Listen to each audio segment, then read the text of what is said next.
首先我就係嚟之前，我可能會覺得會唔會因為打仗嗰啲咁嘅嘢，有啲仇人慘霧嘅氣氛唔係咁好？但係嚟到之後，我發覺又冇呢一個問題，可能大家都幾正面。尤其是我舊年因為我哋通常臨尾先去睇 Independent 嘅嘢啦，咁舊年去嗰陣時就好得閒嘅啫，啲人就即係隨時可以招呼你。今年去咧就大家都忙緊，同埋都幾多人喺度睇緊嘢。咁呢個係俾我一個好好嘅印象。咁而講錶嚟講，我諗就即係我比較有印象嘅就係Tag Heuer 嗰隻 Evergraph 啦，跟住即係佢用一體化嘅方法去做呢樣嘢，而嗰樣嘢都會好 come forever 可以用得到嘅。咁呢個係其中一個我比較有新印象㗎啦。同埋有一個我好中意嘅趨勢，就呢幾年都有嘅，就係啲錶做翻比較細嘅 size。紅面嗰隻 World Time 嘅菲臘就係用36mm 做啦。咁另外朗價嗰隻 Annual Calendar 由38.5而家去到36，都係一啲我覺得係好好嘅即係趨勢嚟咯。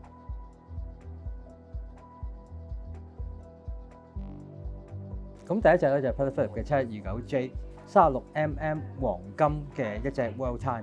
菲臘一路都有出啲紅面嘅錶嘅，以前都咁，但係都係比較係 Burgundy 嗰啲比較典雅、好高貴嗰啲款，就難得今次有一隻咧好得戚、好野豔嘅紅面，仲俾咗名叫胭脂紅。咁呢隻我一睇就覺得好搶眼，所以一睇亦都覺得好中意。第二隻咧就係會係呢個勞力士12600嗰款嘅 Oyster Perpetual， 但係就唔係一般嘅 color 面啦，就係今年出嘅一隻有10個顏色嘅 Jubilee 主題嘅面。其實3年前佢已經有一隻叫做 Celebration 嘅 motif 嘅面，我都好中意，但係嗰陣時又買唔到。咁而家希望今次早啲排隊可以揾得到呢一隻翻嚟。咁第三隻我中意嘅就係卡地亞嘅 Crash Skeleton Platinum 款。佢2015年咧已經出咗第一隻 Skeleton 嘅 Crash， 但係今次呢一隻咧，無論嗰個機芯或者係成個設計咧，都係更通透、更戴上手係啱 fit。Crash 不嬲都中意嘅，而今次呢隻係我最中意嘅。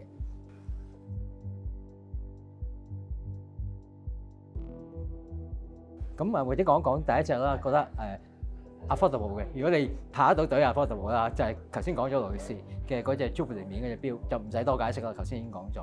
咁另外一隻咧，就如果 budget 係無限嘅咧，我亦都會揀翻菲臘狐狸與烏鴉嘅嗰隻動偶 on demand。平時睇唔到時間，但係當你一撳掣嘅時候咧，個動偶喐嘅時候咧，有個狐狸就會指示咗小時，而烏鴉嗰個擔住個芝士跌咗落嚟咧，就會睇到分鐘呢一隻錶。因為第一件事，菲臘好少做動偶嘅嘢，而做手錶咧呢次更加係第一次。無論係嗰個錶面嗰個工藝做呢隻錶嘅真罕性咧，都係好值得去擁有呢款錶。